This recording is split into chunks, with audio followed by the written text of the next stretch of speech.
Okay, in this video, we're going to take a look at a way of injecting a little more rhythm into our side chaining.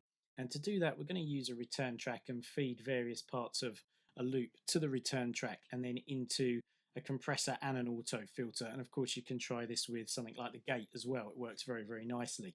So I've put together a quick loop for the purpose of this tutorial.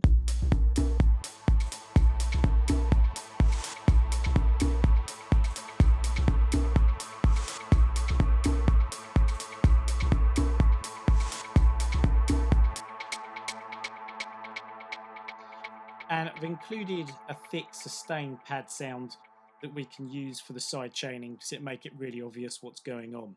So first thing we need to do is just create a return track. That's Command Alt and T, and then we'll rename this side chain. And then the idea, of course, is that we're going to take that track into the input of our side chain for our actual compressor. Now, the last thing we need to do is just make sure we turn down the volume on the return track. We don't want to hear the kick and the bongos, etc., that we're then going to be sending across to it. That should be silent, and instead just the compressor is going to be receiving that signal. So the standard thing that we're used to hearing, of course, is the kick driving the side chain. If I just solo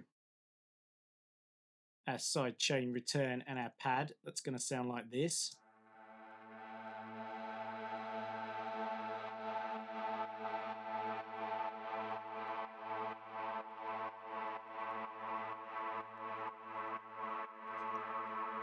I've just had to turn up the gain a little bit on the side chain purely because I'm running with very low levels here. You may well already have much louder signals coming out of your individual tracks and might not need to drive that gain. So that's the standard side chain. It works very, very well from a 4/4 kick. But now we can actually blend in some of our elements and listen to see what other rhythms are possible.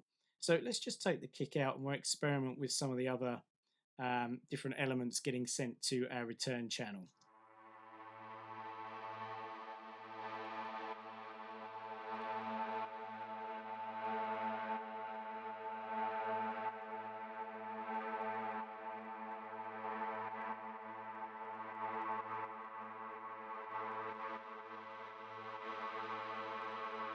And of course you can blend these in and have as much or as little of each track as you want to get sent there. So what I'm going to do, I think we'll probably run with a kick and we'll perhaps have a bit of the bass. Let's have a listen to that.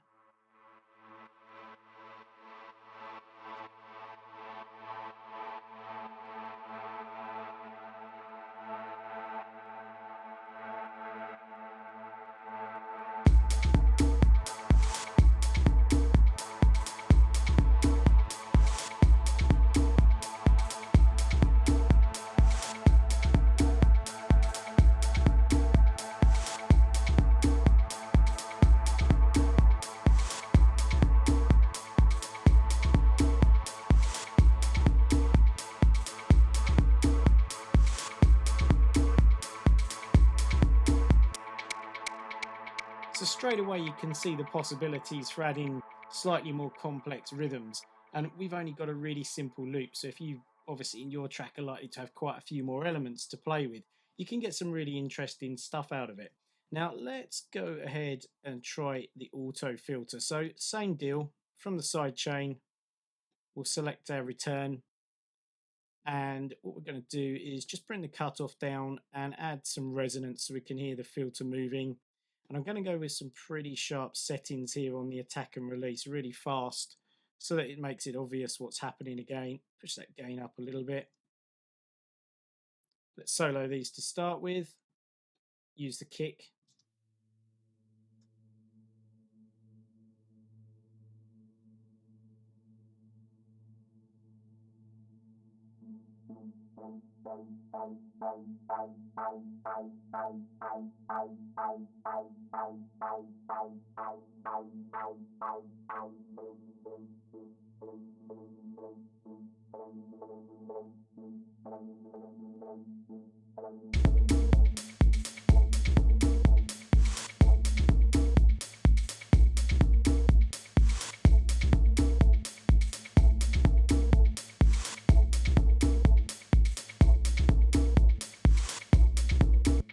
Now, one thing that you can do to help this sit a little better is to turn on the Quantize beat function. Now, if you're not familiar with this, if you go to the Quantize website, which is quantizecourses.com, you'll find in the free tutorials section that we've got a video that details the auto filter and all of the different sections. And that will explain exactly how this is working. But in short, it's helping to tie this to the beat a little bit by moving the filter in sync with our project tempo.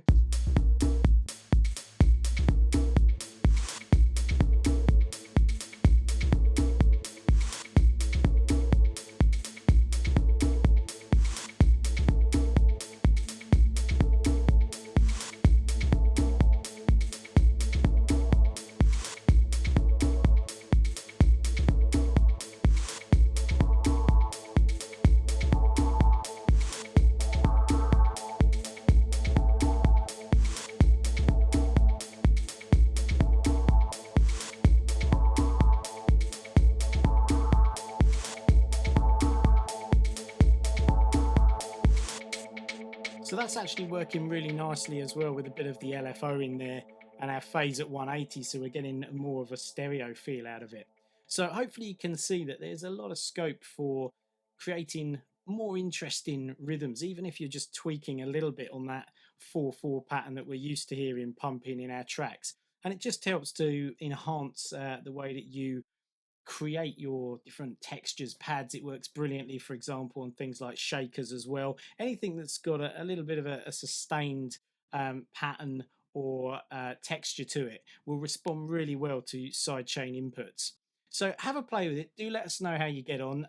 If you find something new and interesting, feel free to post it up on our Facebook page, which is facebook.com/Quantize courses. And yeah, I hope it helps to enhance the fun that you're having when you're making music. As always, comments are welcome. Take care.